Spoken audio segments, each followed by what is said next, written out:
Start. प्रदूषण के कई कारण हैं।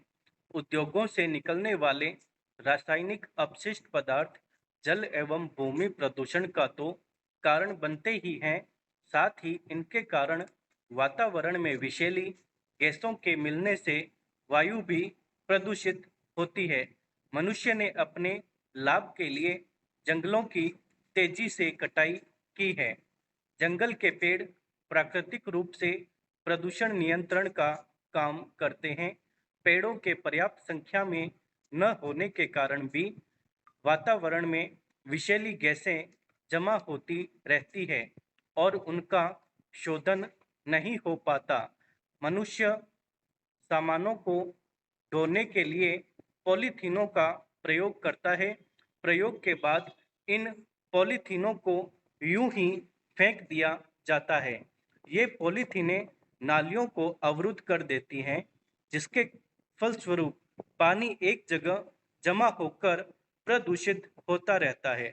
इसके अतिरिक्त ये पॉलीथीनें भूमि में मिलकर उसकी उर्वरा शक्ति को भी कम कर देती है।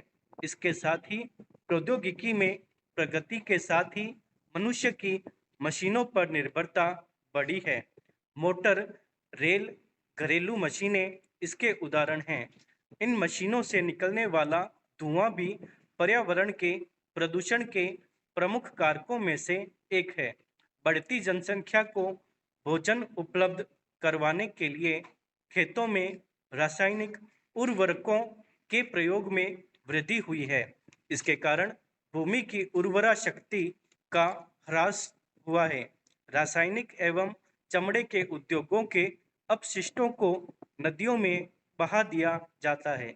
इस कारण जल प्रदूषण हो जाता है एवं नदियों में रहने वाले जंतुओं पर प्रतिकूल प्रभाव पड़ता है। परमाणु शक्ति उत्पादन के क्रम में परमाणु विखंडन के कारण भी पर्यावरण प्रदूषण काफी बढ़ता है।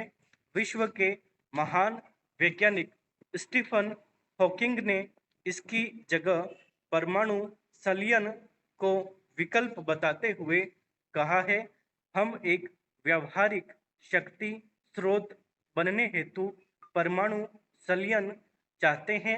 यह प्रदूषण या ग्लोबल वार्मिंग के बिना ऊर्जा की बड़ी आपूर्ति प्रदान करेगा। पर्यावरण प्रदूषण के कई दुष्परिणाम सामने आए हैं। इसका सर्वाधिक प्रतिकूल प्रभाव मानव के स्वास्थ्य पर पड़ा है। आज मनुष्य का शरीर अनेक बीमारियों का घर बनता जा रहा है।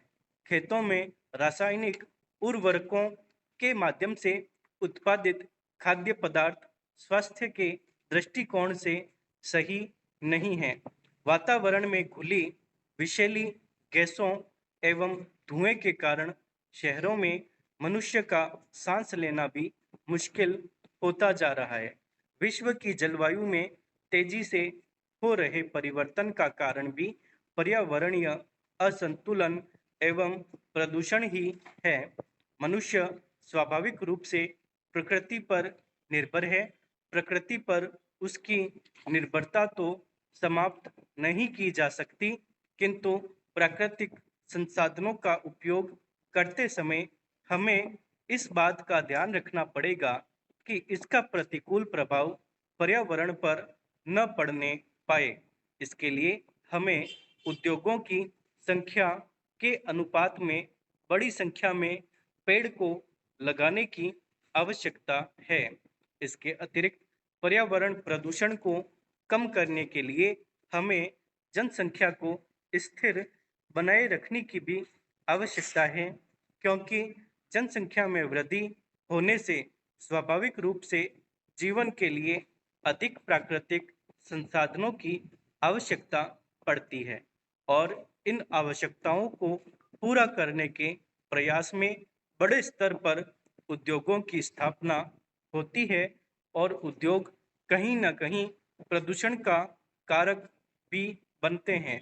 यदि हम चाहते हैं कि प्रदूषण कम हो एवं पर्यावरण की सुरक्षा के साथ साथ संतुलित विकास भी हो, तो इसके लिए हमें नवीन प्रौद्योगिकी का प्रयोग करना होगा। प्राकृतिक संसाधनों की सुरक्षा तब ही संभव है जब हम इनका उपयुक्त प्रयोग करें।